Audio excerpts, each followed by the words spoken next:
अस्सलामुअलैकुम। Pride of Pakistan के साथ मैं हूँ सभी। और जिस तरह प्राइड ऑफ पाकिस्तान यानी कि फ़ख्र Pakistan, I feel very proud उन तमाम लोगों के लिए। मेरे दिल की गहराइयों से मैं उनको सलाम पेश करती हूँ जो पाकिस्तान के लिए, और जाहिर सी बात है जब हम समझते हैं शायद वो अपने लिए, लेकिन वो जितनी भी वर्किंग होती है उससे बहुत सारे लोग मुस्तफ़ीद होते हैं। यस, और वो उनके लिए इंस्पिरेशन होते हैं। जैसे हमारा दिल करता है यार ये कितनी प्यारी आवाज़ है। अगर मैं बहुत बड़ी फिल्म एंड मीडिया इंडस्ट्री में एक खूबसूरत आवाज़ की बात करूं तो कुछ लोगों के दिल में उतर जाती है madam Noorjahan and Mehdi Hassan is a Pakistan the legend. अच्छा भाई, कंपोजिशन की बात करूं, कभी कभी हम लोग कुछ सॉन्ग सुनते हैं या कोई आवाज़ हमारे कानों में रस घोलती है, लेकिन उसके बैकग्राउंड में एक बहुत बड़ी क्रिएशन होती है और उसको हम हमेशा नज़रअंदाज करते हैं। लेकिन हमारे सामने जो फ्रंट मैन होता है ना, हमें वही नज़र आता है। ओहो ये वहीद मुराद साहब हैं, ओहो हो ये तो जी आबिद अली साहब हैं, ये है, ये महविश हयात, ये हमारे जहन में चल रहा होता है। लेकिन जिन्होंने एक मेहनत करके वो सॉन्ग क्रिएट करके उनके लबों पर चलाते हैं, जो हम बार बार गुनगुनाते हैं, बहुत आसान है। लेकिन एक और चीज़ है, आपने देखा होगा जब कोई ड्रामा हिट होता है ना, उसके OST बनते हैं, मतलब एक मैं कहूँगी एक सॉन्ग बनते, क्रिएशन होती है उसकी पूरी, एक डॉक्यूमेंट्री या मूवीज़ के ऊपर या ड्रामे के ऊपर, जिसको हम बड़ा मज़े से, जैसे ही वो ऑन एयर होता है तो वो ट्यून चलती है, हाँ हाँ हाँ कितना अच्छा लगता है। तो आप उस ड्रामे का वेट कर रहे होते हो और आप फ़ौरन क्लिक करता है। लेकिन कभी आपने सोचा है कि इनका बिहाइंड बैकग्राउंड साउंड, ये ड्रामे की क्रिएशन का एक OST, जैसे आपके शायद वहम व गुमान में भी ये वर्ड नहीं होगा, ये क्या चीज़ होती है। लेकिन आज मैं आपको ये अवेयरनेस भी दूंगी और एक ऐसी इंस्पिरेशन पर्सनालिटी से मिलवाऊंगी जिन्होंने कई जो है वो म्यूज़िक लाइक ड्रामे में जो OST दिए 1000 से अबव। Great job. लेकिन आपको अभी तक नहीं पता चला ये कौन है। तो यस, अगर मायरी आजकल ड्रामा सुपर डुपर हिट है और जब आप चलता है तो आपकी आंखें कभी कभी नम भी हो जाती हैं, कभी कभी हम ऐसे OST सुनते हैं तो हम नम भी हो जाते हैं, हैप्पीनेस भी हो जाते हैं और हमें क्लिक करता है वो। मेरे हम सफ़र, अगर मैं कुछ गलत ना कहूँ, और एहराम जुनून और सियानी और तुर्की के पाकिस्तान इंटरनेशनल लेवल के बड़े बड़े ड्रामों में उन्होंने OST प्रेजेंट की। और एक और चीज़ सरप्राइज़, हमारे पाकिस्तान के बड़े बड़े चैनल हैं, उन चैनल्स पे जो आप न्यूज़ का एक बड़ा प्यारा ट्यून सुनते हैं जब स्टार्ट ऑफ द न्यूज़, तो उनकी भी OST उन्होंने ही बनाई है। कैसा है? तो आज आप तो सरप्राइज़ हो गए ना। तो प्राइड ऑफ पाकिस्तान में आज मेरा इंट्रो बहुत बड़ा हो गया और मैं सोच रही हूँ मेरे पास एक बहुत बड़ा एक पेपर है जिसपे बहुत कुछ लिखा है, जिसमें क्योंकि उनकी कम्युनिकेशन तमाम मीडिया की super duper film industry and drama industry से उनका लिंक है। तो मैं अगर नाम लेने शुरू करूं उनकी वर्किंग के तो मेरा ये 1 घंटे का शो भी कम पड़ जाए। तो मैं ज़्यादा टाइम नहीं वेस्ट करूंगी। प्राइड ऑफ पाकिस्तान की आज जो शख्सियत मेरे सामने यहाँ पर तशरीफ़ रखती हैं तो मैं मिलवाती हूँ कौन है जी। वो हैं music producer and composer and singer Wajid Saeed साहब, प्राइड ऑफ पाकिस्तान। अस्सलाम वालेकुम। वालेकुम सलाम। Thank you very much first of all for the great introduction. Thank you very much. बहुत शुक्रिया सर मैं बल्कि देखे ना सर, इतना कुछ है तो मैं तो अभी तो वो टाइटल और पता नहीं क्या क्या, और आपके जो हमारे लबों पर जो गाने जो चलते हैं वो OST, जैसे वो है अल्लाह क्या है, मैं अल्लाह पूछे और अभी एहराम जुनून, it's my private song. Actually आप ड्रामा म्यूजिक की जब बात करती हैं तो एक चीज़ हम नेगलेक्ट कर जाते हैं। Actually drama music divided into दो चीज़ों में डिवाइड होता है। पार्ट 1 OST और पार्ट 2 ड्रामे का BGM, जिसे हम कहते हैं बैकग्राउंड म्यूजिक, जिसे हम कहते हैं पसे पर्दा मौसीकी। अगर हैप्पी सिचुएशन है तो हैप्पी, सैड है तो सैड। तो वो एक बहुत बड़ा काम है जिसको हमारे वहाँ हमेशा से नेगलेक्ट किया गया। लेकिन अब पिछले 2-3 साल से तमाम चैनल्स और तमाम प्रोडक्शन हाउसेस बहुत फोकस है BGM को लेके। तो OST तो मेरी हमेशा से अल्हम्दुलिल्लाह एक रही है स्पेशलाइजेशन, लेकिन सबसे ज़्यादा जो मेरी स्पेशलिटी ज़िंदगी अब तक रही है वो है BGM। Wajid Saeed studio the largest studio in Pakistan, जो सबसे ज़्यादा ड्रामों का म्यूज़िक करता है, और वाजिद सईद की सबसे बड़ी टीम है अल्हम्दुलिल्लाह अब तक ड्रामा म्यूज़िक करती है। तो एक जज्बा ऑन रहा है। मैं ये समझती हूँ कि मुझे लगता है पाकिस्तान की मीडिया इंडस्ट्री, ड्रामा इंडस्ट्री आपके बिना नहीं, ऐसा लगता है कोई जगह आपने तो नहीं छोड़ पाए, ऐसा नहीं किसी है, को मौका नहीं दे रहे ऐसी थे। बात नहीं, काफ़ी लोग काम कर रहे हैं अल्हम्दुलिल्लाह, लेकिन ये जो काम जिस काम से हम एसोसिएटेड हैं, इस काम में काफ़ी कम लोग हैं, और वो लोग हैं जो इस बारीक काम जिसको हम कहते हैं मुश्किल काम, तो इसमें ज़रा लोगों की तादाद कम है। तो आप इसको अगर स्लैंग में कहें तो कहते हैं अंधों में काने राजा। तो इस तरीके से हमारी इस इंडस्ट्री में लोग कम है, लेकिन आहिस्ता आहिस्ता अब इंडस्ट्री ग्रोन अप हो रही है, मुख्तलिफ चैनल्स भी आ रहे हैं, मुख्तलिफ लोग आ रहे हैं, और industry at the passage of time groom हो रही है। ओके अच्छा वाजिद साहब, मैं एक अभी ज़रा सा मैं उस तरफ आती हूँ। ये तो मैं तो कहती हूँ आपका इंट्रोडक्शन अभी कम है, बहुत सारी चीज़ें। मैं अब ज़रा गा बगाए पूछती हूँ कि एक हम किसी से कोई बात कहते हैं कि आपको ये ड्रामे में आने का क्या शौक़ हुआ, आप फिल्म इंडस्ट्री में एज एक्टर आए या जो भी। अब मैं पूछती हूँ वाजिद सईद साहब से, ये इनिशियली आपकी इब्तिदा कैसे हुई, आपके कोई इंस्पिरेशन था या घर का माहौल ऐसा था, ये कैसे ग्रूम अप हुआ और कहाँ क्लिक किया? As far as my family background is concern, उसमें कोई भी म्यूजिक से कोई मेरा ताल्लुक नहीं है, कोई ताल्लुक नहीं। They are all businessman and highly educated. हमारे ख़ानदान में मिनिमम एजुकेशन जिस बंदे की है वो ग्रेजुएशन है। तो जब मैंने 95 में जब मैंने अपना मैट्रिक किया, तो उस वक्त बैडमिंटन बहुत अच्छा खेलता था। तो बैडमिंटन की स्पोर्ट्स की सीट पे मेरा एडमिशन हो गया था आदम जी कॉलेज के अंदर, आदम जी साइंस कॉलेज में। तो उसमें बैडमिंटन भी खेलता, थोड़ा बहुत कीबोर्ड भी बजाया करता था, हल्का फुल्का बजाया करता। तो उस दौर के अंदर मेरी मुलाकात हुई वकार जगा से, सब जानते हैं उनका, तो क्रिप्टो किंग के नाम से मशहूर है। तो वकार मेरा बचपन का फ्रेंड और अब तक है माशाल्लाह। तो उसने मुझसे कहा कि मैं अपना कोई गाने वाने कर रहा हूँ, तो तुम मेरी हेल्प कर दो कि तुम बजाते हो कीबोर्ड। मैंने कहा यार मैं तो कीबोर्ड बजाता हूँ। तो कह रहे यार तुम मेरे 1-2 गाने कर दो कि तुम्हें कितना बजाना आता है। मैंने यार मुझे अच्छा खासा आता है, मैंने छोटा कंप्यूटर का सेटअप भी है। कह रहे मैं तुम्हारे घर आऊँगा। अच्छा। तो मैं वकार घर आता था, हम लोगों ने बैठ के वहाँ से म्यूज़िक स्टार्ट किया। थोड़ा थोड़ा मैंने 1-2 गाने बनाना शुरू किए, कुछ गाइडलाइंस मिली। फिर 98-99 में मैंने अपना एक बैंड था, 2 दोस्त थे मेरे, शमील और यासिर, उनके साथ मिलके मैंने एक बैंड बना लिया कायनात के नाम से।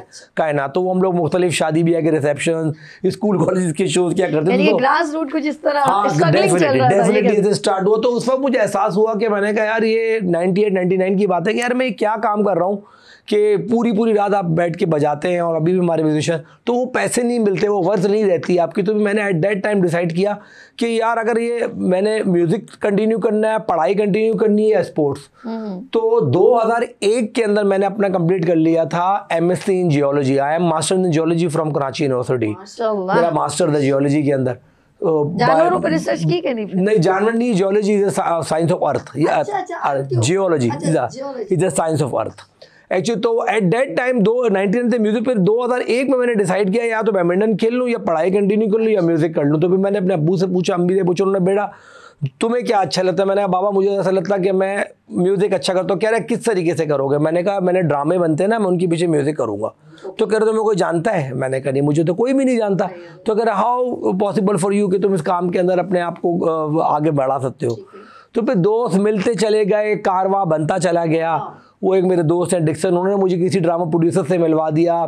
फिर एक मेरे दोस्त है मुशर्रफ जाफरी, उन्होंने मुझे ड्रामा प्रोड्यूसर से मिलवा दिया। और 2001 में मुझे एक ड्रामा भी मिल गया, एयरवाई नया लॉन्च हुआ था एक चैनल, उसके मुझे एक ड्रामा भी मिल गया। फिर मुझे वही मैं कहता चला गया कि दोस्त मिलते चले गए। मैंने फिर ये नहीं सोचा कि रुकना नहीं है, मैंने कहा, क्योंकि मैं थोड़ा फिर मैंने कमाना शुरू कर दिया था। फिर मैं टैक्सियों में अपना सामान रख के 3 कीबोर्ड इतने भारी होते थे, डब्बों, हाथ में वो जो ग्लव्स पहनते ना एक्सरसाइज के, वो पहन के मैं लेके जाता था, और एक टी-शर्ट अलग रहता था, क्योंकि जब मैं सामान ऊपर लेके प्रोडक्शन हाउस में जाता था तो ज़माना ये होता था कि ड्रामा सामने एडिट हो रहा था।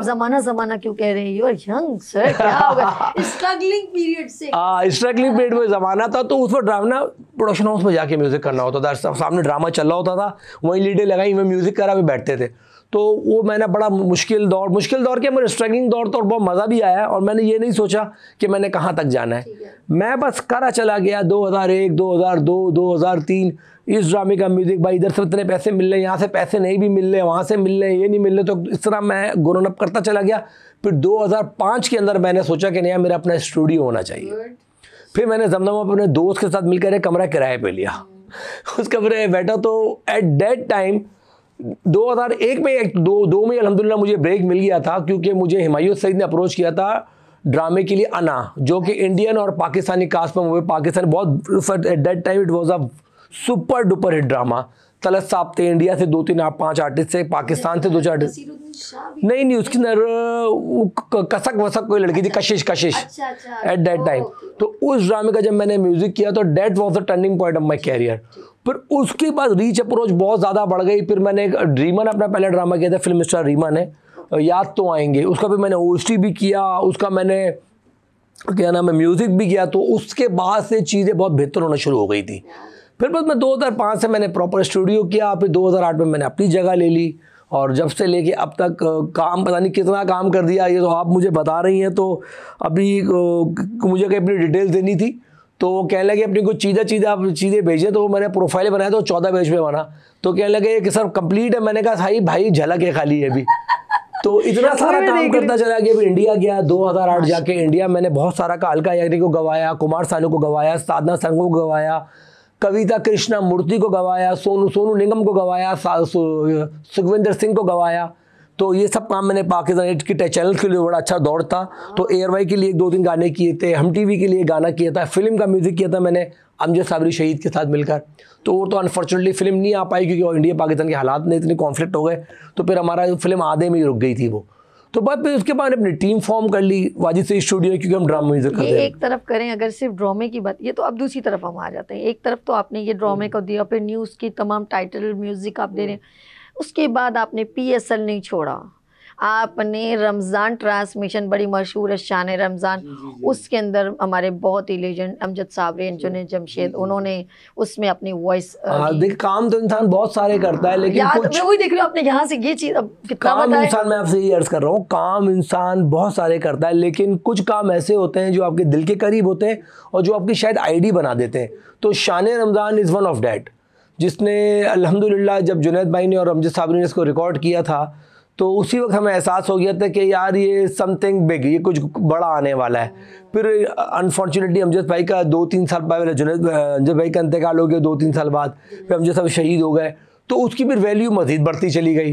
तो आप उसकी वैल्यू का अंदाज़ा लगा लेंगे, पिछले 12 सीजन से हम कर रहे हैं या 10 सीजन से वो कर रहे हैं, उसको हम सिर्फ थोड़ा ट्विक करते हैं। उनकी आवाज़ें चैनल अभी भी कहता है हमें उन्हीं की आवाज़ें चाहिए, हम थोड़ा ट्विक करते हैं। वसीम बदामी उसमें हमेशा होते हैं तो वो थोड़ा बहुत उसको पढ़ देते हैं। तो मिला जुला के हम अभी भी ट्वीट करके वही कलाम लोग, और लोग सुनना भी वही चाहते हैं। मैंने बहुत मरतबा चैनल से बोला कि यार इसको मैंने कुछ और होना चाहिए था, लेकिन वो लोग राजी नहीं होते। और जब भी आता है हमें हज़ारों फ़ोन आते हैं कि यार इनकी आवाज़ें, फिर हम कुछ नया कुछ पुराना करके उसको कुछ ना कुछ करें। तो it was one of my best work in my career जो है शान रमज़ान। बात है। और मेरे साथ वाजिद सईद साहब मौजूद हैं। नाज़रीन, आप लोगों ने कहीं नहीं जाना, हम लोग इस वक्त प्राइड ऑफ पाकिस्तान में जिस शख्सियत से गुफ्तगू करें, तो मैं चाहती हूँ यहाँ पर सर छोटी सी शॉर्ट ब्रेक हो, उसके बाद हम फिर बात कंटिन्यू करेंगे। यहाँ लेंगे छोटी सी ब्रेक और मिलते हैं ब्रेक के बाद प्राइड ऑफ पाकिस्तान के साथ।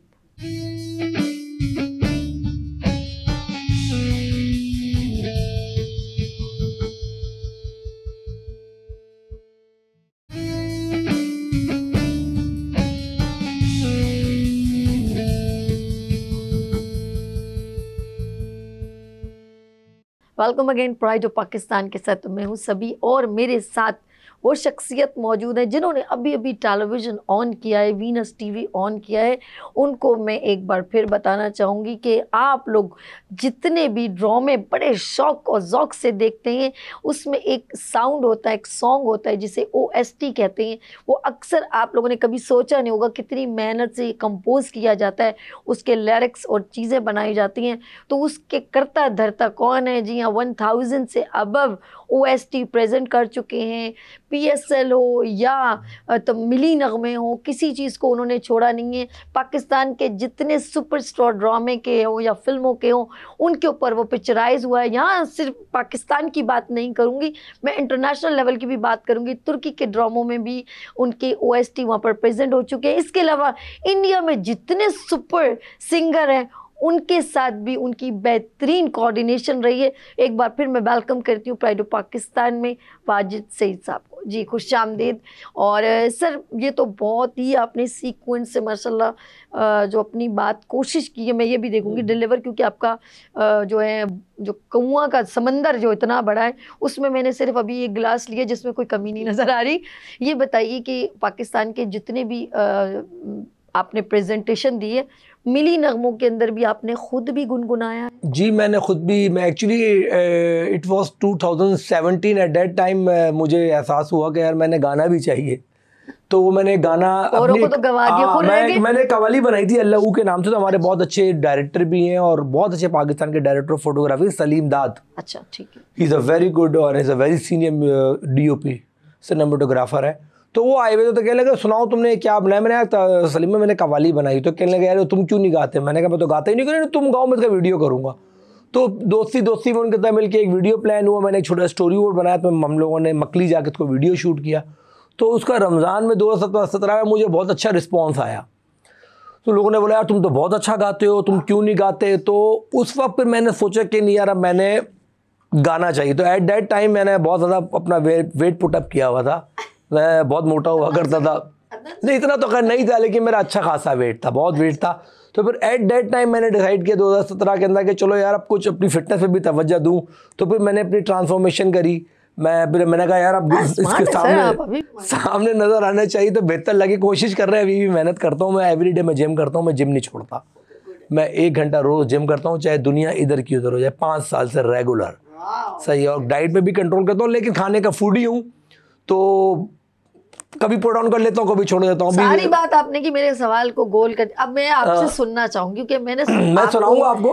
तो मैंने एक ओएसटी करा था, मैं हूँ पाकिस्तान के नाम से। तो वो हमने भी शूट किया, उसका वीडियो किया। उसके बाद मेरे 5 से 6 वीडियोज अब तक आ चुके। मैंने इंग्लैंड में भी जाके एक वीडियो किया अपना। मैंने टर्की में जाके अपनी एक नात हम शूट करी।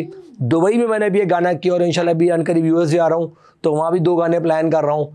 तो उसके लिए भी कुछ चीज़ें कर रहा हूँ। यानी कि यूं घूमना फिरना भी मिलता रहता है। मैंने कहा चलो यार गाए चले जाओ। तो कॉन्सर्ट भी स्टार्ट हो गए हैं यूनिवर्सिटीज़ के इधर के उधर के, तो वो भी मैंने स्टार्ट कर दिया। मैंने कहा चलो ज़िंदगी का एक चैप्टर भी शायद रह गया था, इसको भी एक्सप्लोर कर लेते हैं। सारे आर्टिस्ट आपके साथ जरा ज्वाइन रहते होंगे ऑफ कोर्स, उनकी जी जितने भी जितने चलती रहती है, तो वो सारे आर्टिस्ट आपको स्पेशली जी जिसके अंदर राहत फ़तेह अली खान के साथ मैंने अच्छा खासा काम किया है। मैंने शफकत अमानत अली खान साहब के साथ काम, अमजद साबरी के साथ बहुत काम किया। अमानत अली साहब के साथ जी शफकत भाई के साथ बहुत काम। शफकत भाई ने अभी आर्ट्स काउंसिल ऑफ पाकिस्तान का गाना, पाकिस्तान आर्ट्स काउंसिल का गाना गाया था। उसका म्यूजिक कंपोजर और मैं प्रोड्यूसर मैं ही था। तो वो भी मैंने किया। अभी फिल्म के लिए मैंने उनके साथ गाना किया है, वो भी अबाउट टू ऑन एयर है। राहत भाई के साथ मेरे तकरीबन 8 से 11 गाने हैं, जिसमें से बरकत रमज़ान हमने चैनल के लिए किया था। वो हमारा भी बहुत अच्छा, अल्हम्दुलिल्लाह से बड़ी इज्जत मिली हमें।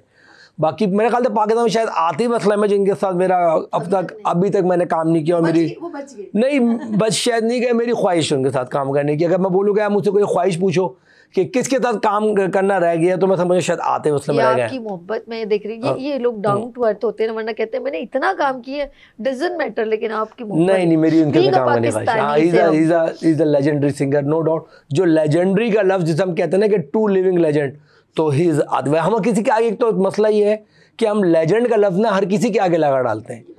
ये हर किसी के आगे एक लेजेंड का लफ्ज़, वही लेजेंडरी ऐसा नहीं होता। कोई प्रोफाइल होता है, वो पाकिस्तानी आइकॉन है, तो हम उनको कह सकते हैं। राहत फ़तेह अली खान साहब जैसे नो डाउट लिविंग लेजेंड हैं। हमारे नुसरत फ़तेह अली खान साहब थे, वो क्या बात ही। तो मेहदी हसन खान साहब थे, तो वो लोग थे जिनके आगे तो कोई डाउट ही नहीं है। लेकिन अब हर किसी के अगर लेजेंड लगा दिया तो ये सही नहीं रहता मेरे हिसाब से। कुछ लोग भी दुनिया से चले जाते फिर वो हाँ वो हर कोई लेजेंडरी हो जाता है। ये भी बहुत है। अच्छा बात हम लोग करते हैं बचपन की बात करूं, शरारती थे? बहुत शरारती था, अभी तक। बैल बजा के भागने की हम लोग अभी तक ये मेरा एक फ्रेंड का दांत भी टूटा हुआ है। ने मारा या अम्मी ने मारा? मार मैंने किसी की नहीं खाई, शरारत ऐसी करके आए थे घर में पता न चले। अभी जो आगे का मेरा एक दांत टूटा हुआ है, अब तक इसमें क्राउन लगा हुआ है। तो बराबर अल्लाह घर खाली हुआ तो मुझे चल के पत्थर मार रहे थे, शीशे तोड़ रहे थे। तो वो मैं शीशा मारने के लिए ऊपर जंप कर रहा था और मेरा कज़न नीचे जंप कर रहा था। तो मेरा दांत उसके लगा यहाँ पे और मेरा आगे से दांत टूट गया। तो वो सब तो शरारतें, बहुत शरारती, स्कूल में भी बहुत शरारती, एक्टिव हर जगह। कॉलेज में मैं और वकार ज़का 2Ws के नाम से मशहूर थे। हर कोई हमसे भागता था कि ये आ गए, भागो जान बचा के। तो हम पूरी एनसीसी के अंदर भी हम दोनों होते थे और बस पूरा एनसीसी होती थी और हम आगे आगे पूरी हमारे पूरे आदम जी का क्राउड। इसी तरीके से यूनिवर्सिटी के अंदर भी लीड करता था सबको। क्लास का सबसे ज़्यादा शरारती बच्चा मैं था अल्हम्दुलिल्लाह। और अभी भी जब भी कहीं बैठता हूँ तो शरारतें मेरी जारी रहती हैं। अच्छा वो मुझे अंदर, यानी कि अंदर एक बच्चा हर वक्त। हाँ जी वो तो बिल्कुल है, वो तो है कि अंदर मुझे तो वकार कहते हैं, मेरे दोस्त कहते हैं अगर तुम म्यूजिक प्रोड्यूसर ना हो तो तुम स्टैंड अप कॉमेडियन बन जाओ। तो वो मैंने कभी भी नहीं किया। और हालांकि मैंने अभी 1-2 करे थे अपने छोटे छोटे से पॉडकास्ट, तो मैंने करके डिलीट कर दिए, क्योंकि वो इतनी ज़्यादा मैंने रोस्टिंग करी लोगों की, तो हंस हंस के सब गिर गए कि लगे भाई। अब मैंने कहा यार एक इमेज बना हुआ है as a music producer singer, और फिर मैं कह रोस्टर बन जाऊंगा या मैं बदतमीजी किसी के लिए करूंगा किसी तो फिर वो लोग कहेंगे कि इमेज डिस्टर्बेंस हो जाती है टेक्निकली।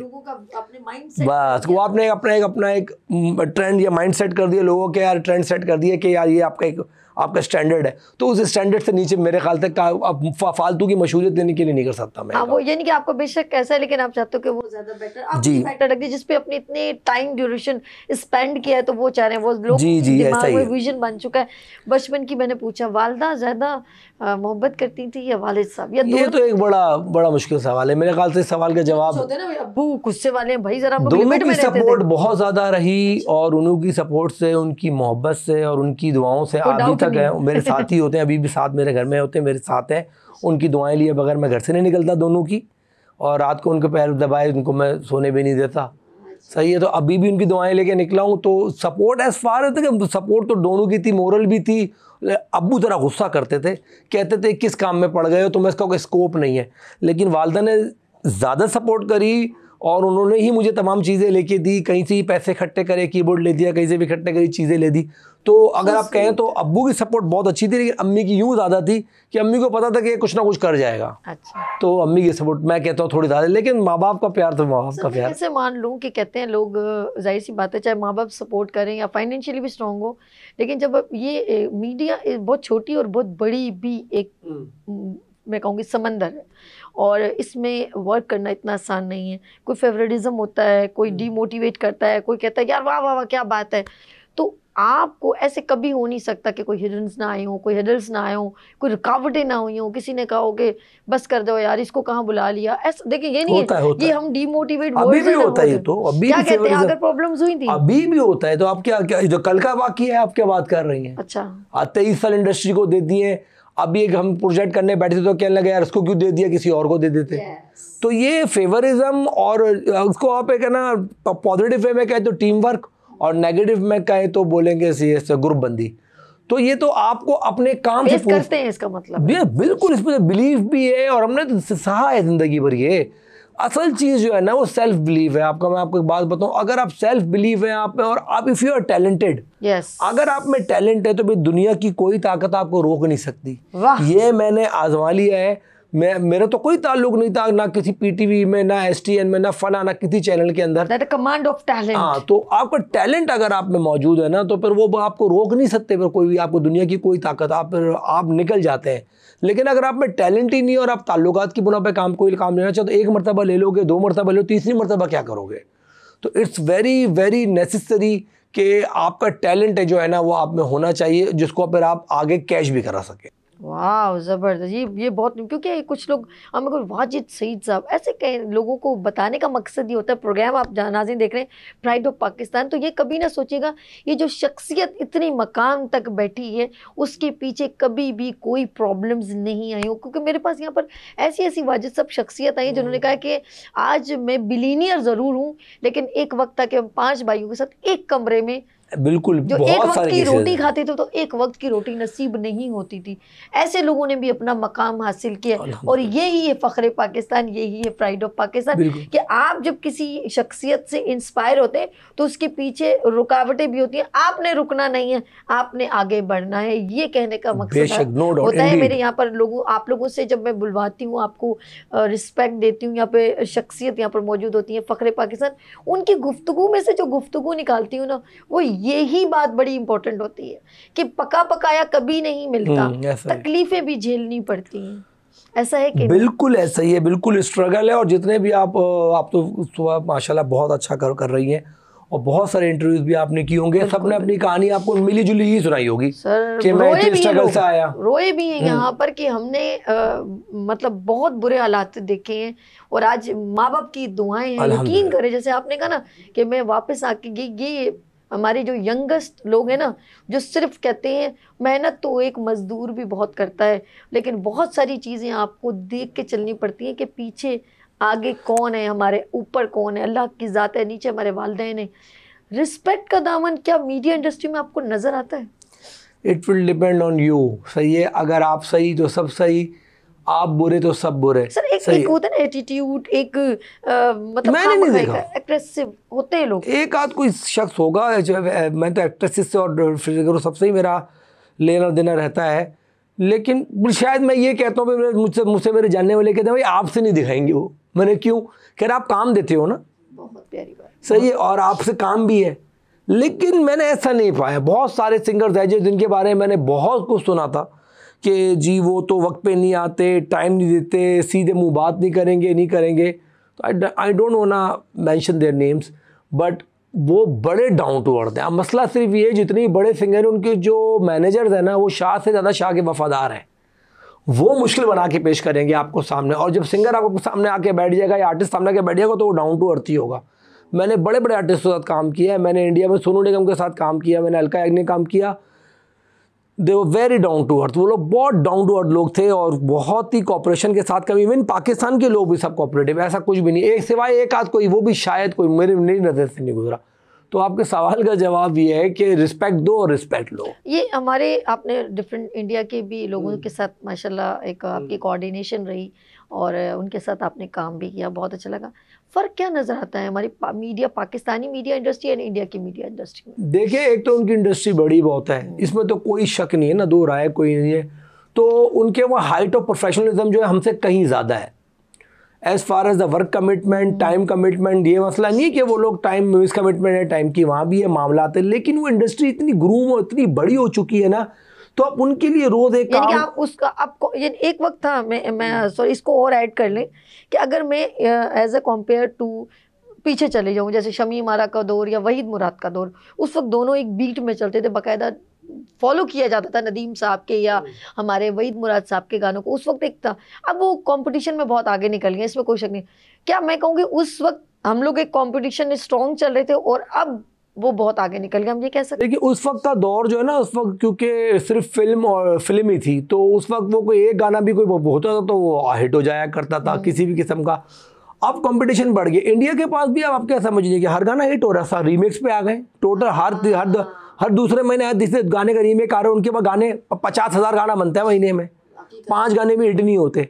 तो लेकिन उनको प्रेजेंट करना आता है, अपने आप को बेचना आता है, सेल करना आता है। वो अपने 50,000 फ्लॉप गानों का जिक्र कभी नहीं करेंगे। वो जो उनके 5 गाने हिट है वो सामने लाके रख देंगे आपके कि 5 मिलियन व्यूज़। और वो जो व्यूज़ की बात होती है यूट्यूब पे, तो आपको पता है इंडियन आबादी कितनी बड़ी है, इंडिया कितना बड़ा है, पाकिस्तान से कितना बड़ा। तो वो तो एक आदमी ने एक मरतबा देख लिया तो मिलियन में गाना चला गया। तो वो उन्होंने एक नया ट्रेंड चला लिया और हर गाना रीमेक करे चले, ठपा ठप रीमेक। भाई अगर इतने हमारे पाकिस्तान में सॉरी टू से, क्योंकि आप कंपोजिशन और ये सब चीज़ें देखते हैं, हमारे पाकिस्तानी सॉन्ग भी तो किसी से कम नहीं है, मुझे बहुत पसंद है। और उनको आप यहाँ पर क्यों नहीं इतना ऑब्लाइज किया जाता? वाई? क्योंकि आप इस इंडस्ट्री से हैं, तो देन मैं आपसे मसला दरअसल ये है कि हम लोग जो है ना वो बॉलीवुड ग्रुप म्यूजिक सुनने के बहुत ज़्यादा आदी हो चुके हैं।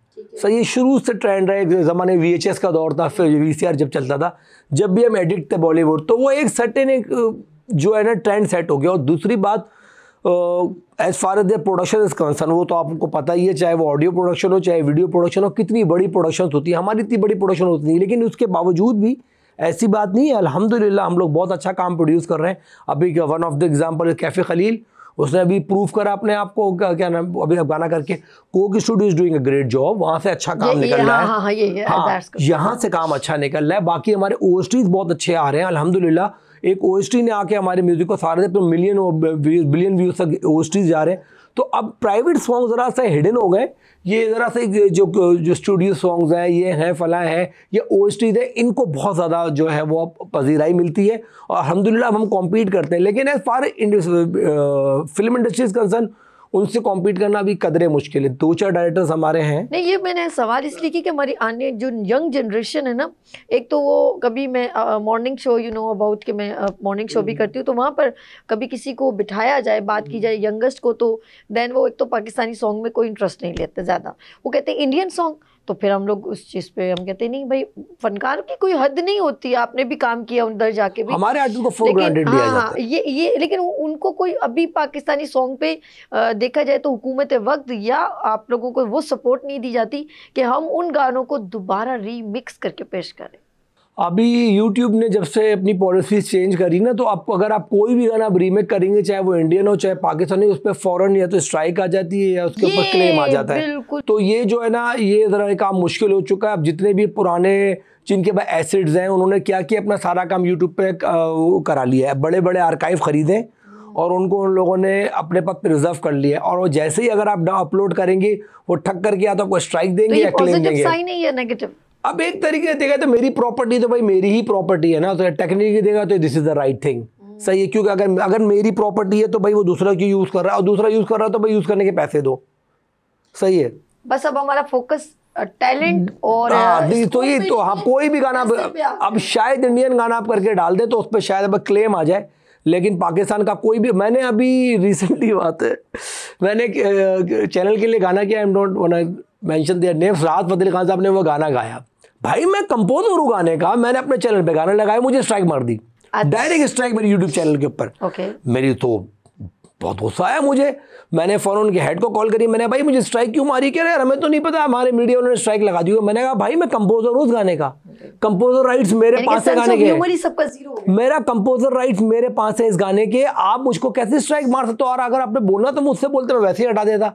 फिर वो जाके ऊपर बात हुई, फिर वो उन लोगों ने स्ट्राइक बैक करी, और फिर वो गाना वापस, फिर मैंने कहा, मैंने खुद ही फिर हटा दिया वो गाना। मैंने कहा चलो छोड़ो, हालांकि कंपोजर राइट्स हमारे पता ही नहीं है यहाँ पे, लिरिक्स राइटर की राइट्स होते हैं, कंपोजर राइट्स होते हैं, पता ही कुछ नहीं है किसी को यहाँ पे। ये वजह ये कि अवेयरनेस नहीं होना। मेरे साथ वाजिद सईद साहब मौजूद हैं, उनको नहीं पता था, उन्होंने स्ट्राइक लगाई, लेकिन आप लोगों ने स्ट्राइक नहीं लगानी।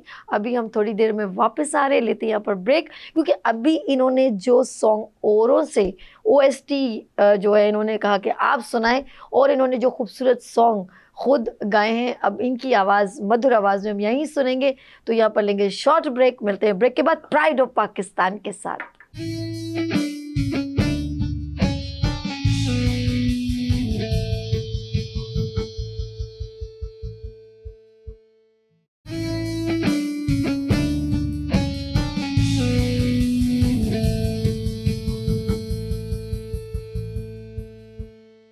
Welcome again pride of Pakistan के साथ। मैं हूँ आपकी होस्ट सभी, और बहुत मज़ा आ रहा है क्योंकि आज मेरे सामने जो शख्सियत तशरीफ़ रखती हैं वो ना सिर्फ पाकिस्तान बल्कि इंटरनेशनल लेवल में भी पाकिस्तान का कहते हैं सर बुलंद किया है उन्होंने। क्योंकि पाकिस्तान को रिप्रेजेंट करना, जब एक इंसान खुद वहाँ जाता है ना, वो खुद नहीं जाता, वो समझ लें रिप्रेजेंटिंग ऑफ पाकिस्तान वहाँ पर लेके जाता है। और बड़ा प्राउड महसूस कर रही हूँ मैं इस वक्त, क्योंकि अगर पाकिस्तान का कोई रिप्रेजेंटेटिव दूसरी कंट्री, चाहे टर्की में चला जाए या कहीं पर भी जाए, और वहाँ जाके बड़ी इंडस्ट्री में, उनकी इंडस्ट्री में जाके कोलैबोरेशन में काम करे, तो आई फील वेरी प्राउड। और मेरे सामने प्राइड ऑफ पाकिस्तान वाजिद सईद साहब, एक बार फिर वेलकम करती हूँ। You are a producer, director, singer, composer, क्या क्या हो गए। मैं तो ये भी कहूँगी क्योंकि आप लोगों को गाइड भी करते हैं, तो मैं ये भी मेरी कोशिश होती है जो भी नया यंग ब्लड आए उनको अच्छी प्रॉपर गाइडलाइन दूँ, और जो भी मुझसे यंग टैलेंट का भी कोई अप्रोच करता है कि हमने आपके साथ काम करना है या गाना गाना है, आप यकीन करें मैं बहुत अच्छे तरीके से ट्रीट करता हूँ। जो केपेबल होते हैं उन्हें क्या तो मौका दूंगा, क्योंकि लैक ऑफ अपॉर्चुनिटीज़ भी का प्रॉब्लम भी है, लेकिन कोई अगर अच्छा टैलेंटेड होता तो उसको बुला के गवाता भी हो। अभी दूसरों को छोड़े ना, अभी मैं आपकी बात कर रही हूँ, आप मेरे प्राइड ऑफ पाकिस्तान के आज गेस्ट हैं, तो मुझे आप सुनाइए, आपको जो पसंद, आपको जो आपका अपना गाना है या जो आपको कोई किसी और सिंगर का गाना पसंद है वो सुना। मैं तो अपने ही गाने गा रहा हूँ आजकल। एक मेरा अपना नेशनल सॉन्ग है, वो आपको थोड़ा सा गुनगुना सुनाता हूँ। अपना वतन अपनी ज़मीन, यही तो है सारा जहां, हर एक लम्हा दिल ये कहे, मट्टी सांसों में बसती रहे।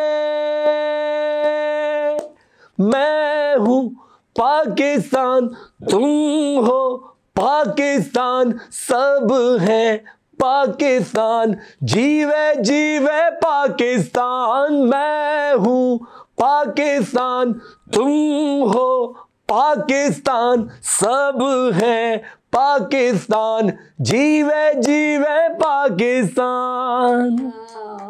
ये मेरा नेशनल सॉन्ग है, ये मैंने उसका वीडियो भी मैंने खुद डायरेक्ट किया था, कॉन्सेप्ट भी मेरे पास मैंने खुद ही लिखा था इसका, तो बड़ा अच्छा रिस्पॉन्स आया था इसका। तो ये कभी जब इंटरनेशनली आप किसी जगह गाते हैं तो बड़ा फख्र महसूस होता है आपको। मैंने दुबई में परफॉर्म किया था, ये मेरी मैनचेस्टर में परफॉर्मेंस थी, वहाँ मैंने परफॉर्म किया तो बड़ा मज़ा आया था, बहुत मज़ा आया। जी जी, और टर्की के अंदर मैंने इस्तांबुल में भी एक शो था, मैंने वहाँ ही परफॉर्म किया था, ये बहुत मज़ा आया। वाजिद साहब आपकी ज़ाहिर बात है, मैं ये नहीं कहूँगी कि अभी तो आपकी माशाल्लाह यंग है और मैं कहूँगी आखिरी ख्वाहिश तो ये तो कभी हो नहीं सकता, मैंने कोई आपको फायर नहीं लगाया। एक विश होती है यार, मैं अभी आपने कुछ चीज़ तो छोड़ी ही नहीं है, मैं खुद हैरान हूँ, चाहे वो पाकिस्तान हो, इंटरनेशनल हो, इंडिया हो, हर जगह आपका जो पड़ोसी ममालिक में भी आपने कर लिया, फिर आप टर्की में अभी भी काम आपका वर्किंग चल रहा है यार। आगे आगे जो आपकी जो प्लानिंग में है, कौन सी ऐसी चीज़ें जो अभी अपकमिंग सरप्राइजिंग आ रही है? देखिए मैं समझता हूँ कि अब अगर कॉन्फिडेंशियल है तो छोड़ काफ़ी काम मैंने कर लिया है, काफ़ी काम इज अबाउट टू, कुछ सरप्राइजेज हैं इंटरनेशनल लेवल्स के, वो इंशाल्लाह अबाउट टू कम है एज अ म्यूजिक प्रोड्यूसर। तो एक बहुत बड़ा प्रोजेक्ट होने जा रहा है, पाकिस्तान और टर्की के कोलैबोरेशन थे, तो उसका मैं पार्ट हूँ। तो वो इंशाल्लाह जैसी चीज़ें अच्छा, एक बात बताइए, जब आपके साथ ये टर्की और डिफरेंट जब ज़बानों के लोग आपसे इंटरेक्शन में होते हैं तो देन कुछ मुश्किल होती है? देखिए इंग्लिश इज कम्युनिकेशन गैप है, वो टर्की बोलना में खुश रहते हैं, दे डोंट हेजिटेट, उनको कोई किसी के अंदर कोई प्रॉब्लम नहीं कि उनको अंग्रेजी नहीं आती। वो कहते हैं जाओ भाई निकल लो साइड पर, हमें तो जो हमें आती है ये आती है। तो फिर उसका तरीक़ेकार ये होता है, मोबाइल में एप्लीकेशन डाल लेते हैं हम। अच्छा। वो आप इंग्लिश में लिखते हैं, वो टर्की में ट्रांसफर को सुनाते हैं, फिर वो अपने मोबाइल से लिख के आपको भेजते हैं, आप इंग्लिश से देखते हैं। थोड़ी सिमिलरिटी भी नहीं आती कि नहीं उनको ये नहीं पूछ लो कि वेयर इज वॉशरूम, तो उनको ये नहीं पता होता। तो सलाम वालेकुम बस। उर्दू नहीं, इंग्लिश को छोड़ें, अगर वो हमारी उर्दू को थोड़ी नहीं कम्युनिकेशन गैप है, इंटरप्रेटर के बगैर आप काम ही नहीं कर सकते, वो कम्युनिकेशन गैप है, वो बहुत बड़ा प्रॉब्लम है।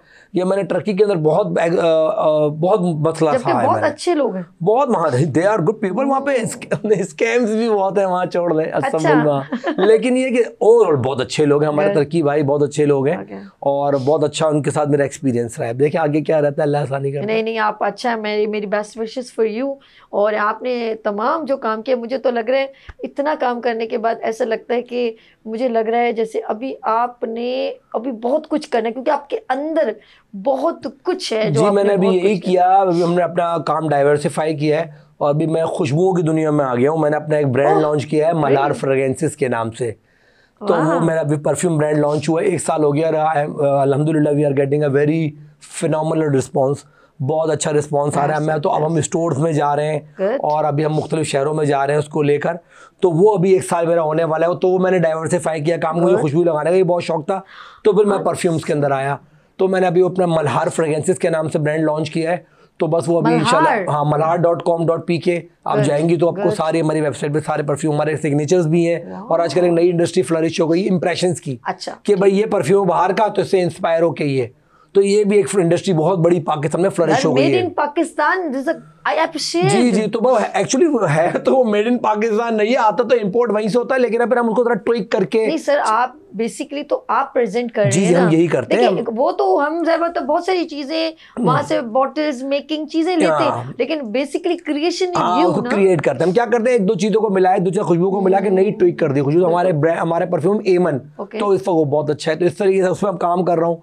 तो आप ख्वाहिशात का पूछ रही थी ना, आप कोशिश ये कि यार कोई बिजनेस साथ लिया जाए। म्यूजिक चल रहा है अल्हम्दुलिल्लाह, अल्लाह के हुक्म से सिंगिंग भी चल रही है, तो मैंने कहा चले यार एक बिजनेस को भी रन करते हैं कोई ना कोई साथ। अच्छा, अगर आप नहीं होते कंपोजर, म्यूजिशियन नहीं होते, तो मैं पूछती हूँ वाजिद सईद क्या होता? मैं जोलॉजिस्ट होता, फिर मैं कहीं ना किसी रिग पे होता, मड लॉगर होता या जोलॉजिस्ट होता, और वहाँ पे पूरी 40 दिन का स्पेल होता है, 45 दिन तक आप रिग पे होते हैं, जब पेट्रोल निकलता है या तेल निकलता है, और 45 दिन का भी 45 दिन आप घर पे आ जाते हैं। पाकिस्तान में क्या चीज़ लैक ऑफ आपको फील होती है, ये नहीं है ये? देखिए इस वक्त तो as far as the media is concern, अब यही पूछ रही है मुझसे मीडिया के हवाले। देखिए आप लोग होना चाहिए कोई भी इतनी अच्छी अपॉर्चुनिटी तो यंगस्टर्स के पास जब से सोशल मीडिया आया है, हर आदमी जो कैमरा लेके खड़ा हुआ, टिकटॉक यूट्यूब, किस बात की हमने साथ तो हमने 2019 और 2009 और 2000 के अंदर जब 2 चैनल हुआ करते थे और आप उनसे काम मांग रहे थे। पीटीवी में घुसने का मतलब ये था कि आप इसराइल में जा रहे हैं, आप कहीं और जा रहे हैं, इतना तो आपको टाइम लगता था। हाँ, अमेरिका का वीजा था वो। ठीक है। तो इतना मुश्किल काम था वो, तो अब तो बहुत आसान हो गया, हर किसी के हाथ में मोबाइल, यूट्यूब चैनल बन गए, सबके चीजें हो गई, तब तो आसान हो गया। जिसको अपना काम करना है, यूट्यूब मौजूद है, सोशल मीडिया का प्लेटफॉर्म है, वहां से अपने आप को इन कराया। आपने देखे भी है बहुत सारे लोग जो सोशल मीडिया के ब्लॉगर्स हैं, यूट्यूबर्स हैं, उनकी एक अलग दुनिया है, बिल्कुल बिल्कुल, उनकी एक अलग दुनिया, वो अपना काम कर रहे हैं।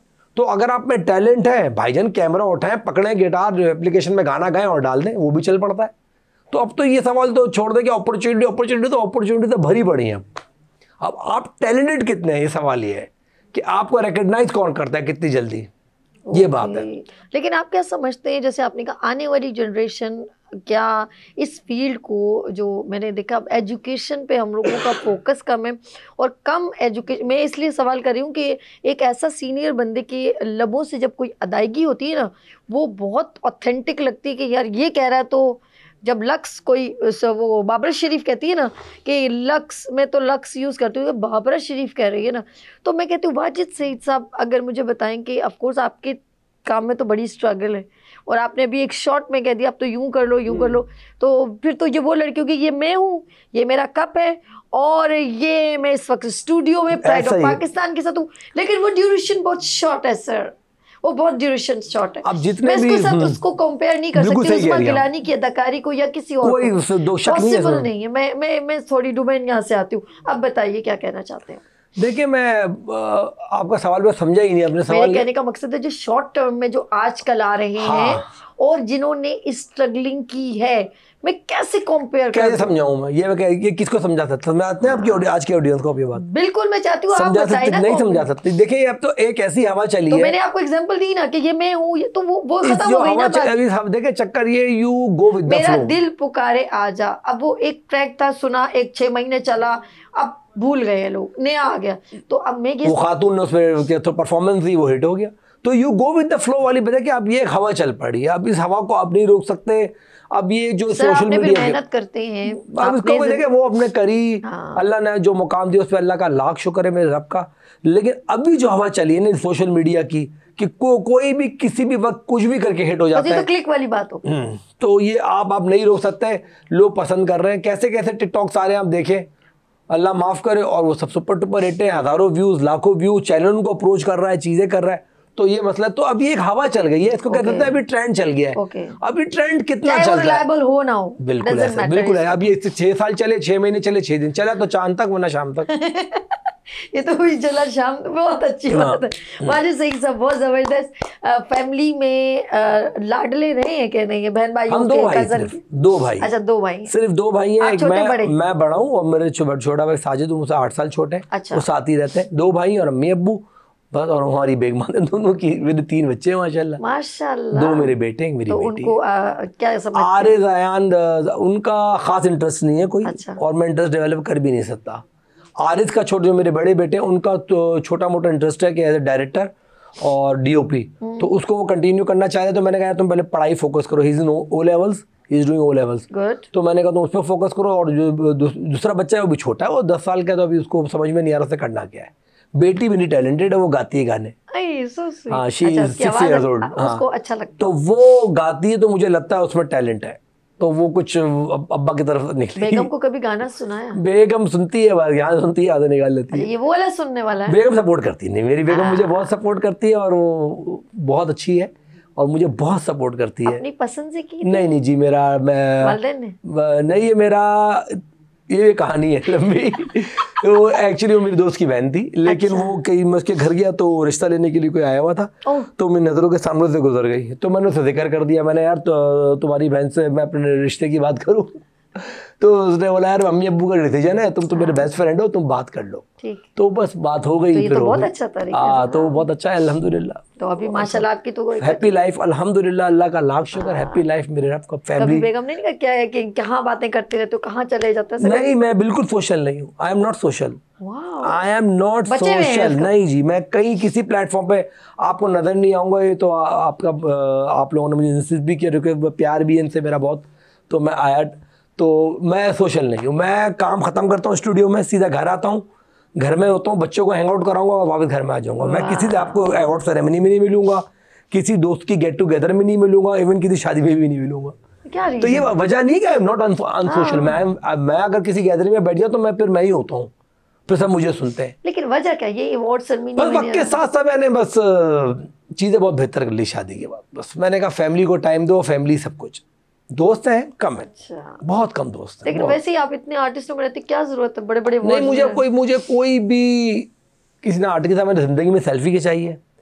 कभी आपने कभी मेरी सेल्फी नहीं देखी होगी। हाँ, साथ काम कर रहे होंगे तो फोटो खिंच गई होगी, वो तो खिंचती है, लेकिन मैंने कभी फोटो नहीं खिंचाई इससे आर्टिस्ट। शौक ही नहीं है इस पूरे चूरन मंजन का शौक। मुझे ऐसा लग रहा है आपके अंदर जो है बस एक जुनून है, पैशन है अपने काम अपना काम कीजिए, काम किया, घर आए, जुनूनी शख्स में बीओ गाड़ी में बिठाया, घुमाया, कहीं हैंग आउट किया, आ गए, बस नथिंग देयर और उससे ऊपर नहीं। यानी कि बेस्ट सन।